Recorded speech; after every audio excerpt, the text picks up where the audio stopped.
Y seguimos en los días más felices, el programa de la Juventud Sindical de la CGT. Y mientras todo el mundo termina de tragar el marro que nos regaló la compañera Estefanía Menzi, para endulzar este lunes. Para endulzar un poquito este lunes, para que pase un poquito la alergia de Cami también. Ay, por favor. Que estuvo haciendo esfuerzos. ¿Marroc o Marroc? ¡Apa! ¿Y qué dice la norma? Vos tenés el envoltorio. Siempre dije Marroc yo. Sí. Es Marroc. Es Marroc. Para mí es Marroc. Ricardo Ford dice Marroc. O decía Marroc. Claro, el heredero.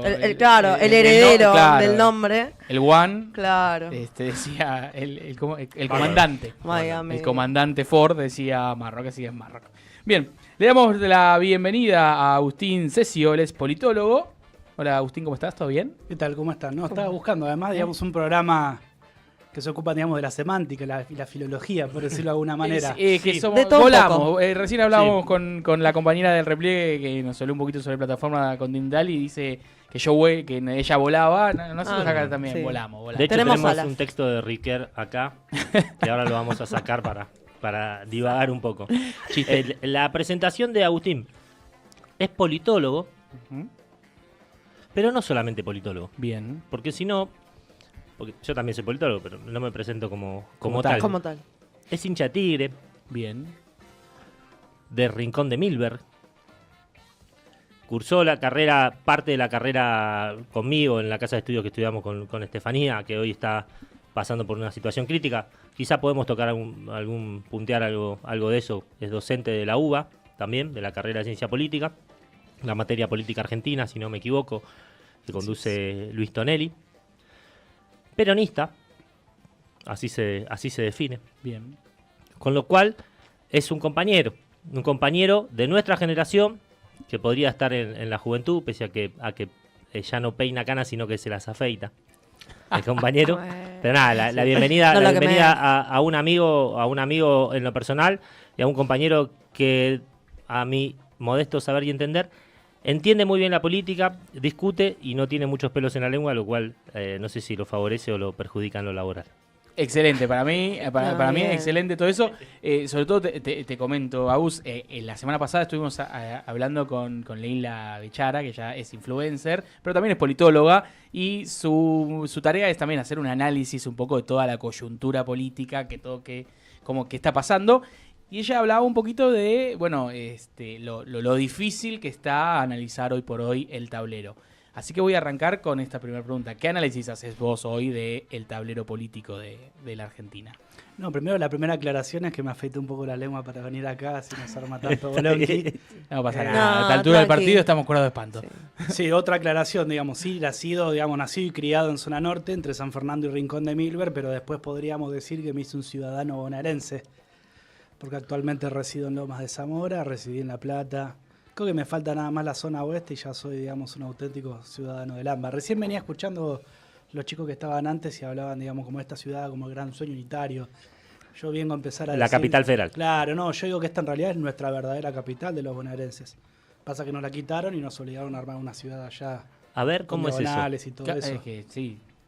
Contá un poco más. ¿A dónde? Para responder un poco la pregunta, para no dejar, digamos, de responder, digamos, está esas ganas, digamos, como esa necesidad o esa vocación de analizar, digamos. Si digo mucho, digamos, perdón, corríjame todo porque es muy presidencial. O sea, digamos, sí. Lo tenemos de Milei. Me sucede a veces. Pero lo que intento decir es que uno puede ir analizando lo que pasa en el tablero, digamos, como esa mera coyuntura, y estamos en un país en el que vos te vas un mes, algo así, y piensas, cambió un montonazo, se dio vuelta todo, pero después cuando mirás por un poco más de largo aliento, quizás no cambió tanto. Digamos, hay algunas, o sea, es una mezcla, digamos, de rupturas y continuidades, el análisis de la política argentina. Entonces, quizás resulta más estimulante o más interesante o más productivo, pensando más en ese largo plazo que en la minucia, tratar de ver esas tendencias, valga la redundancia, como más de largo plazo. Esas cuestiones estructurales que la política debería poder resolver y a veces, digamos, no lo hace. Yendo un poco a responder tu pregunta, el peronismo puntualmente está, digamos, en un berenjenal, por decirlo de alguna manera, y el campo no peronista está en esa mutación o readaptación, pero tiendo a creer, como dirían, digamos, los politólogos, que el esquema bicoalicional se va, digamos, mantener, digamos, un polo peronista y un polo no peronista, que eso es lo que está más en constante mutuación, que antes era el famoso bipartidismo peronismo Unión Cívica Radical, que a partir de 2015 fue Juntos por el Cambio, y ahora, digamos, tenés esta mutuación, que sería esta alianza, coalición, o sea, lo que sea, de la Libertad Avanza, / Juntos por el Cambio y todo, que se demora por las resistencias del expresidente Mauricio Macri. Se puede hablar un montonazo de eso, si querés podemos hablarlo. Yo tengo por ahí mi opinión, tiendo a creer, digamos, que no va a haber ninguna interna en el Partido Justicialista Nacional, tampoco en el bonaerense, porque, digamos, es parte de la hoja de ruta, una tensión para después negociar. Ahora, eso más visto del pleno... ¿Cuándo fue la última vez que fuimos a internas? ¿89? No, hubo una interna bonaerense en el año 99 entre Cafiero y Rucauf. Pero fue medio mentirosa, fue más una formalidad o algo así, pero... En términos reales, la última, digamos, interna formal fue la de Menem Cafiero. Pero también están, digamos, aquellos que dicen que la última interna muy mal dada fue la de Aníbal contra Julián Domínguez en el 2015, por eso hay bastante temor a ver internas. Pero bueno, eso fue por otro paso, lado, ¿no? Eso fue paso.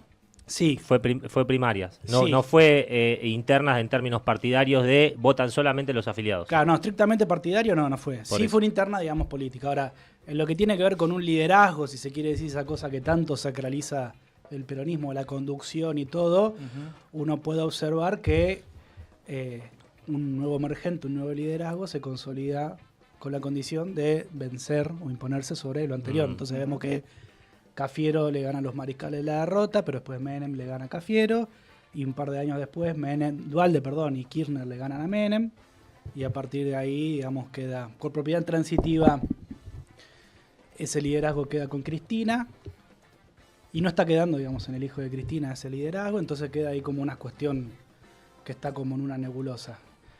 Eso está. Puede suceder, digamos, que lo que estemos hablando ahora, el mes que viene, digamos, queda viejo, pero en 6 meses no tanto. Entonces, insisto por ahí con esto, hay cuestiones como más históricas y estructurales que tienen que ver no solo con la provincia de Buenos Aires, digamos, que es lo que me toca a mí trabajar y ver y pensar y caminar, etcétera, etcétera, sino que son estructurales, ¿no?, al país. Es decir, una buena parte del conflicto que está planteando el presidente Milei para con el peronismo, digamos, tiene que ver con la provincia de Buenos Aires y con el gobernador Kicillof. Confronta directamente con Axel. Como si el soviético, como que encuentra ahí una línea de confrontación directa en lo simbólico por un lado, pero también en lo práctico.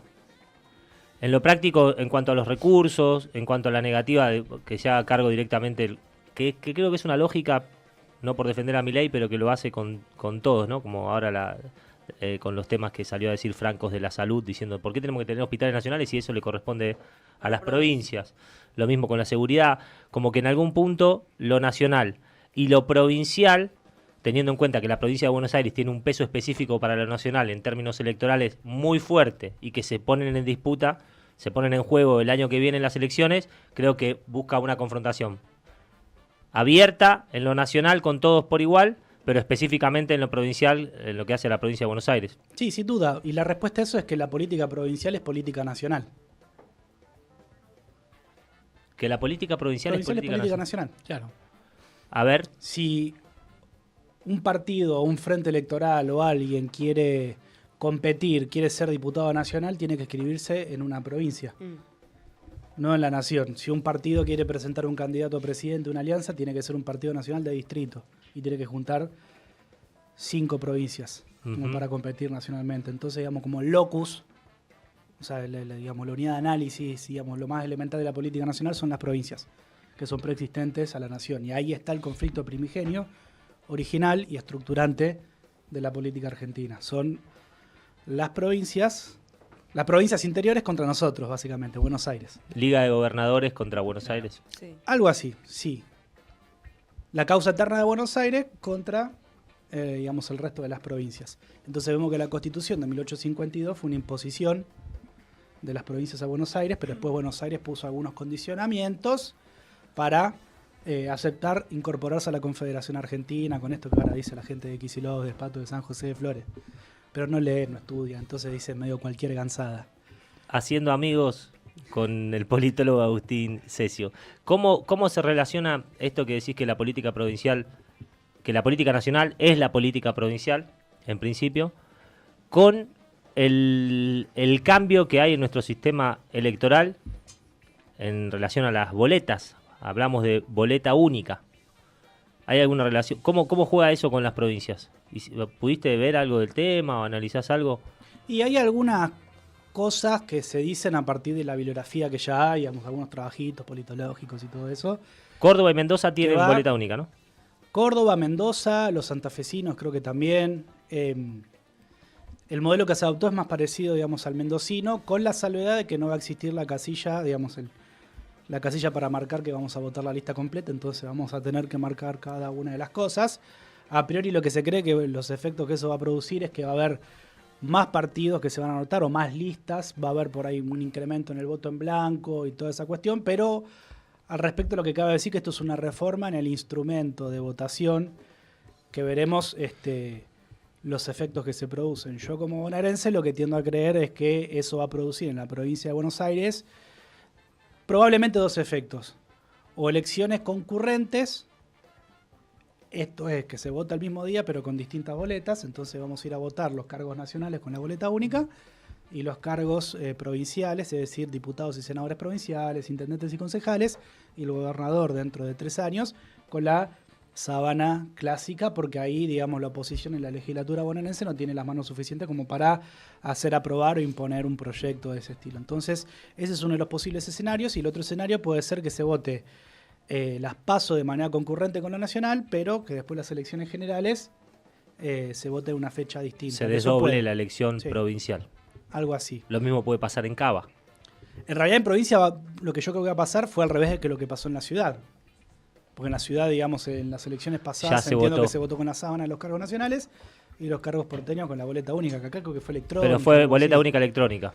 Lo que se especula ahora es que va a ser boleta única en papel.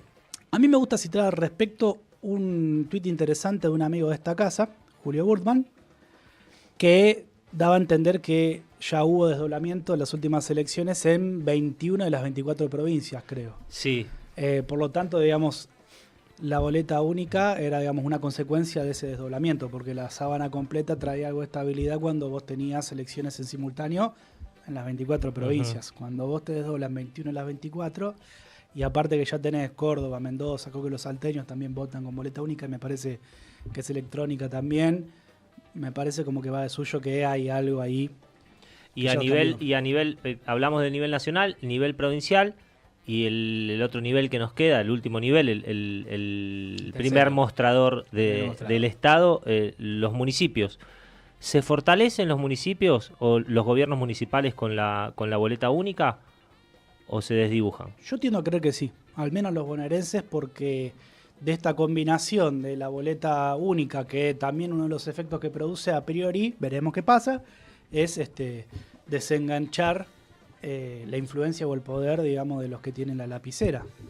Entonces, en parte, yo no creo que tanto, pero en parte se puede cortar un poco el arrastre. Entonces, si uno quiere competir en algún lugar como diputado nacional y no tiene un buen cierre, puede presentarse con la suya si tiene, digamos, un cierto nivel de instalación. Digamos, va a atender a la personalización con la boleta única. Ahora bien, eso se va a combinar con quizás un incremento, un aumento de la influencia de los intendentes, que en cierto modo en sus distritos tienen también un poco la lapicera.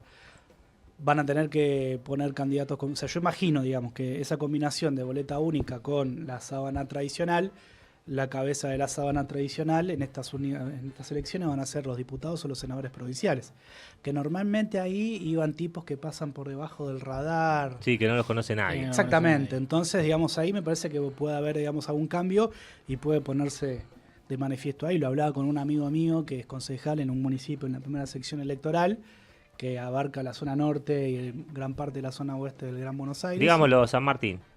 No, de San Martín no.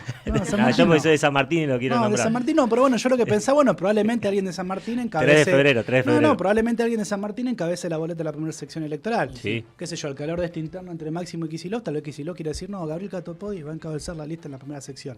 Estoy especulando, no creo que pase, pero capaz que sí, quién sabe. Entonces, como que va a haber un aumento, digamos, del poder territorial, que ya lo viene habiendo en los hechos, porque existe una cosa que se llama Ley Orgánica de las Municipalidades, que te dice, los intendentes se ocupan del alumbrado, el barrio y la limpieza, pero hoy uno va a los lugares y se ocupan de mucho más que el ABL. Claro. Tienen hospitales municipales, tienen, digamos, los polideportivos, tienen un montón de cosas que exceden las funciones que lo describen, digamos, en la ley. Entonces eso genera, digamos, como una especie... La policía local, ¿no? Pero no, la policía local es provincial. Sí, hoy sí hay de vuelta un proyecto como para jerarquizar esas policías locales y darle mucho más empoderamiento a los jefes Me dicen comunales. por cucaracha las patrullas urbanas, ¿no? Sí, algo así. Una policía más de proximidad, un modelo más parecido a los norteamericanos. ¿Sabés que yo no sé, que nosotros que por ahí estamos en la CGT, que ahora te quería preguntar acerca de tu mirada y el sindicalismo, pero percibo que esta modificación en la boleta electoral va a atomizar un poco a distintos actores que no encuentran una identificación masiva con algún candidato y dicen, bueno, prefiero jugar aunque gane menos votos, jugar por afuera. Se va a atomizar un poco el campo opositor.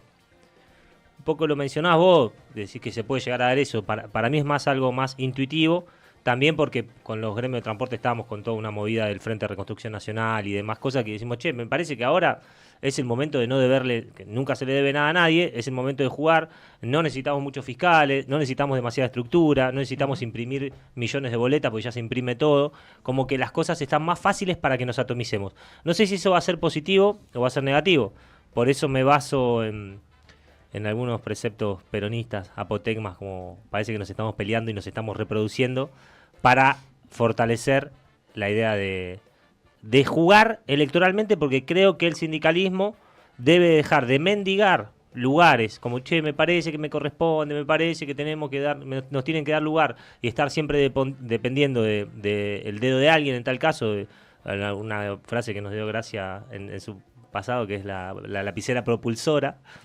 que nos reíamos con Agustín de una frase que dijo un compañero, Mar Maturano, y es el momento de jugar.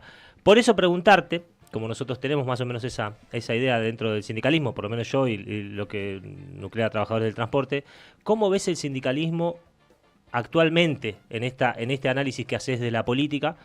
¿Cómo ves el sindicalismo? Ya sea la CGT, la CTA, incluyendo inclusive, si querés, los movimientos sociales que hoy están con una personería social.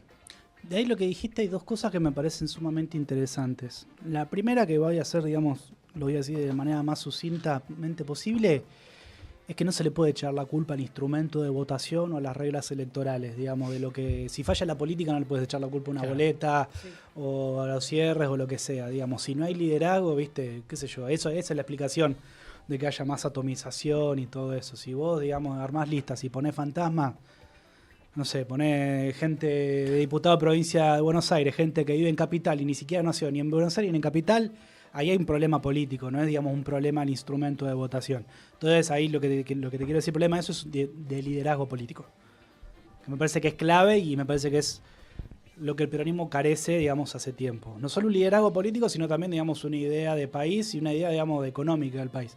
Hacia dónde queremos ir, digamos. Es un poco lo que Moreno, que tampoco es tan santo de mi devoción, habla de que el modelo se agotó en el 2012. Empieza un poco por ahí. Hay un quiebre a partir de ahí y hay otro quiebre que es más político, que es posterior. Dicho esto, yendo, digamos, hacia lo del sindicalismo, a mí me parece que el ejercicio, digamos, de contar bancas, diputados, diputadas, legisladores, concejales y qué sé yo, no le ayuda mucho al sindicalismo, al movimiento obrero. La verdad que no le hace un flaco favor, porque ya, digamos, tenemos diputados que han estado, digamos, en la CGT, tenemos ahora diputados nacionales que vienen también de los gremios docentes y de la CTA y todo eso. ¿Y qué hacen? ¿Y los laburantes están mejor? A mí me parece que por ahí el movimiento obrero puede tener mayor capacidad de injerencia en la medida en que tenga cuadros o tipos propios en el Poder Ejecutivo. ¿Qué quiero decir con esto? Vos sos, digamos, de los ferrocarriles, bueno, el sindicalismo del transporte ferroviario me parece que va a tener más influencia teniendo, digamos, el secretario de política ferroviaria que un diputado, claro, o un concejal entero violado, como le gustan decir en Twitter, qué sé yo. ¿Cómo es eso? Entero violado, no sé, es una joda, digamos, de yo no de tengo Twitter. Te perdés un universo bastante divertido. Sí, ¿ustedes Ya lo te estás escucharon? haciendo. Termina el programa y te creas un No, aparte un universo Oh. de 6 millones de personas que delimitan el termómetro de los otros 41 millones de personas que existen. Lo que pasa es que ya creo que uso bastante el celular. De hecho, trato de largarlo y dejarlo porque me parece que miro muchas pavadas y por momentos siento que estoy perdiendo el tiempo. O que es una herramienta que me permite una práctica onanista en términos conceptuales, diría un amigo. Y digo, che, esto ¿viste? Es una pérdida de tiempo total. Me quita mucho tiempo. Miro la cantidad de horas que tengo el celular prendido y demás. Y me parece que Twitter no ayuda para eso. Y que en algún punto quizás se termine agotando. ¿Cómo ves, Agustín, primero tu relación en lo personal con el celular y las redes sociales? ¿Y cómo ves que influyen o no? ¿Hacia dónde van las redes sociales? ¿Hacia dónde va la comunicación política, sobre todo redes sociales? Que hoy Twitter se convirtió por un lado en un nido de gente que se pelea, pero también que aparenta tener un peso político específico. La comunicación política es prácticamente digital, casi en un 90-95%. O sea, fin, como diría Adorni, o sea, esa es eso, es lo que va. Digamos, hay cuestiones que se publican y quizás hay otras cuestiones de la comunicación política que no se publican, que son cuestiones que tienen que ver más con discurso, con un laburo cualitativo que tiene que ver o tiene, digamos, expresiones en piezas comunicacionales, digamos, en los famositos Reels o TikTok. Este es un gobierno que todo lo que es comunicación oficial se basa a través de Twitter. X ahora, ex Twitter, pero por ejemplo, esto que hablábamos anteriormente, Patricia Bullrich tirando un tweet sobre lo que había pasado con este periodista, de que los iba a buscar, los comunicados de Adorni, el propio Milei, que está todo el día reposteando cosas bastante duras en Twitter. Es como que hoy todo el día, todo se centra en la comunicación en Twitter, no salen de eso. Capaz que te tira un comunicado oficial cada tanto en la página o boletín oficial que encima tiene Twitter y te lo repostean ahí, pero ya todo hoy en día vos querés ver qué está haciendo el gobierno y vas al Twitter de la Casa Rosada y ves lo que se está haciendo. Es que es su zona de confort, es lo que saben hacer, digamos. Y es un poco el arsenal conceptual también que tiene Santiago Caputo. Otro que no llegó, o sea, que pasó por la carrera de Ciencia Política de la UBA no se recibió. ¿Cómo yo? ¡Ah! Pero ahí, esto que pero decís... vos te vas a recibir, Cami. ¿Cuántas materias te Vos te vas a faltan? recibir. No. La dejó. La dejó. Te damos una Estamos mano. charlando en el corte que la va a retomar. Agustín es profesor, pero las veces que fui a las clases de él no te ayudan en nada, loco. Voy Te a manda ir de re naca. oyente. Tenés pinta de profesor duro, solamente voy a decir eso. Este Un cuatrimestre prejuicio. sí, este cuatrimestre sí. Los ¿Fuiste anteriores duro con no. los chicos? ¿Cómo es el vivir siendo un profesor? ¿Te has cruzado con libertarios dando Sí, dando hace años. ¿Y cómo, Sí. ¿Y cómo es? Son pibes normales como No, nosotros. sí, Solamente no, me que imagino. están medio cansados de todo esto y bueno, Claro. llevan una salida medio entre nihilistas, Estrambólica. pero están, digamos, en otra. El kirchnerista es fácil reconocerlo. Totalmente. También un poco el PRO es fácil de reconocerlo, pero el libertario, digamos, o sea, insisto con esto, es gente más parecida a nosotros, gente más común. Sí, Claro. sí, hay algo de eso del votante. Cuando yo no fui el otro día que hizo el festival en Parque Lezama, pero fui algunas veces al Congreso porque vivo acá cerca yo y me tocaba ir, inclusive cuando asumió Milei. Y no el PRO tiene una fisonomía, si uno los quiere encuadrar así, ¿no? En su momento con las camperas que usaban, la camisa celeste sin corbata. Los políticos y los votantes también se identifican más a una clase social en algún punto. Es mucho más heterogéneo el votante de Milei y hay muchos humildes que tendrían que ser peronistas por lo que representa el peronismo históricamente. Entonces hay una confusión ahí, hay una confusión terrible.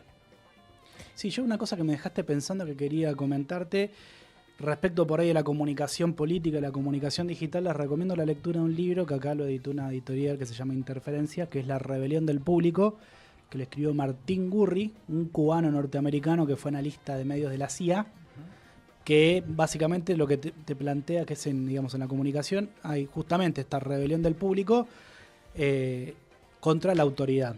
Es decir, en términos de la comunicación, hoy ya no es como era antes, que nosotros por ahí leíamos Una Nación, Clarín, no sé, lo mirábamos a Santiago Biasati, Mónica César, o no sé, yo de chiquito escuchaba La Rea por radio. Otro tema. Esas cosas. Hoy, digamos, tenemos esto, digamos, Adorni diciendo pavadas, o retuiteando teniendo un falso un canal de periodista stream. gallego. Y Claro. Caputo también. Eso yo no lo podía creer.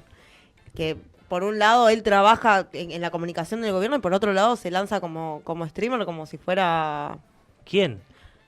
Adorni. Adorni Y tiene Caputo canal. también. Hay una No pérdida, sabía. digamos, de esa autoridad y hay, digamos, como una especie de tribalización de los públicos, pasa del público a los públicos y cada uno tiene sus fuentes de autoridad, quizás con menos autoridad que las autoridades que tenían antes, pero sí está puesta en duda, entonces eso genera, digamos, como esa confusión. Y eso es un poco la regla en la comunicación política actual, digamos, como que tribus más compactas, más chicas, como más cohesionadas, que quieren creer, digamos, en cualquier cosa y que siguen, digamos, a los suyos y que, bueno, están ahí hasta que, digamos, lo que era, hasta los que se rebelan, se convierten en autoridad y pierden Claro. su estatus.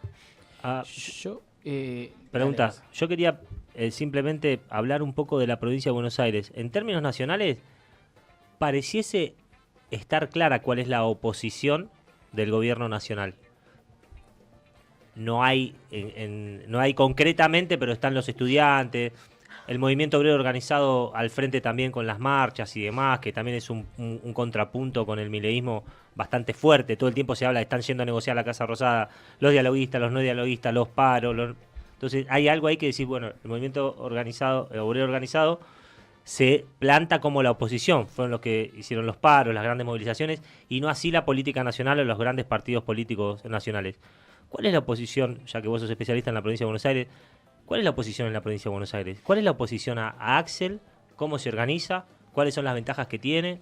¿Axel puede jugar a nivel nacional? ¿Quién quedaría atrás? La oposición en la provincia, y es lo que en la nación es el oficialismo. No sé bien qué clase de libertarios hay porque hay varias tribus, porque el problema que tienen ellos es que armaron las listas para las legislaturas cuando medían 10, 12 puntos, entonces pusieron cualquier cachivache. Pero bueno, digamos como que lo más así oficial, si se quiere decir, es el chico Agustín Romo, el que es de San Miguel, Sí. que era sobrino nieto de Palito Ortega o algo así, el que ahora es secretario de culto, Nahuel Sotelo, digamos, eso sería, digamos, lo más afín a Milei. Después hay otros, digamos, libertarios rebeldes en diputados o en el Senado de la provincia, el ex armador y ex vocero de Caballo Kikuchi, etcétera, etcétera, etcétera. Hay una fracción chiquitita del PRO que siguió a Bullrich y rompió, que está con eso Diego Valenzuela, el de 3 de febrero, el intendente y su esposa, que es senadora provincial y algo más, y después está por ahí lo más pro oficial que sigue ligado a Mauricio, y después sigue el radicalismo que tiene su propia manera, digamos, de hacer oposición y que en provincia no va tanto a la cola de lo que hace el PRO porque cada uno, digamos, tiene sus cuitas. No está del todo claro cómo es, pero bueno, todo ese mejunje es ahí la oposición en la provincia.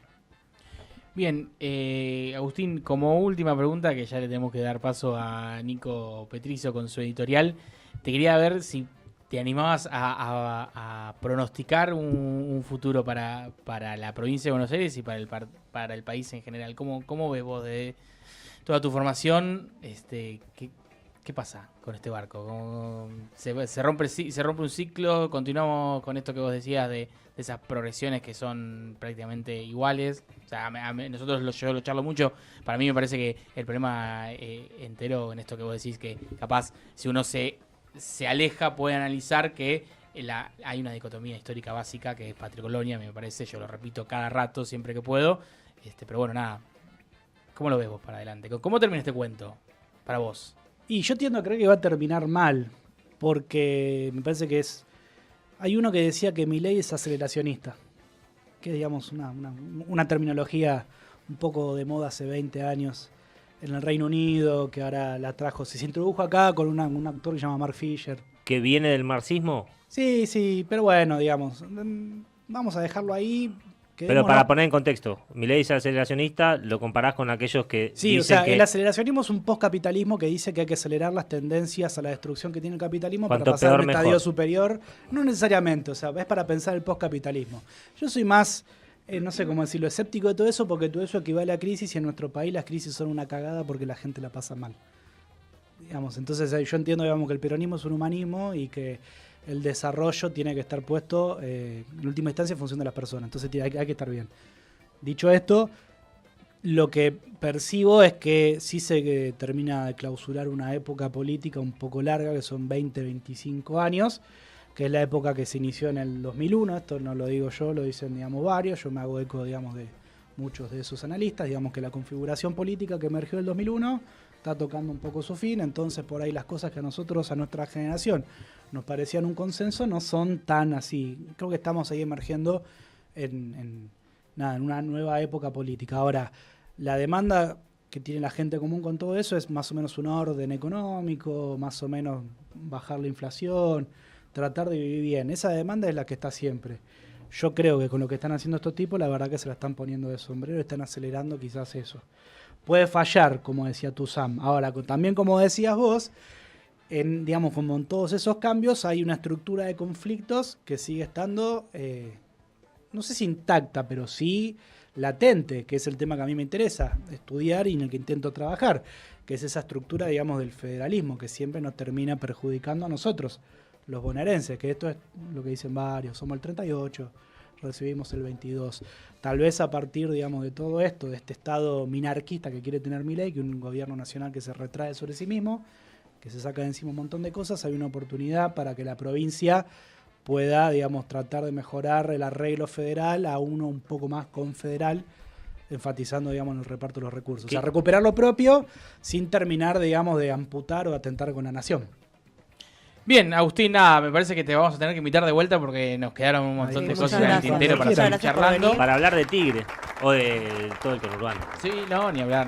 Aparte tuve mi momento de recorrí tu partido bastante, con la compañera Galmarini, mi trabajo anterior, así que podemos charlar bastante de ello. Bueno, Agustín, te quiero agradecer mucho por estar acá. Gracias a ustedes por invitarme. Gracias por venir. Bien, una tanda muy cortita, ya venimos con el Colo Petrizo y ya seguimos con los demás felices.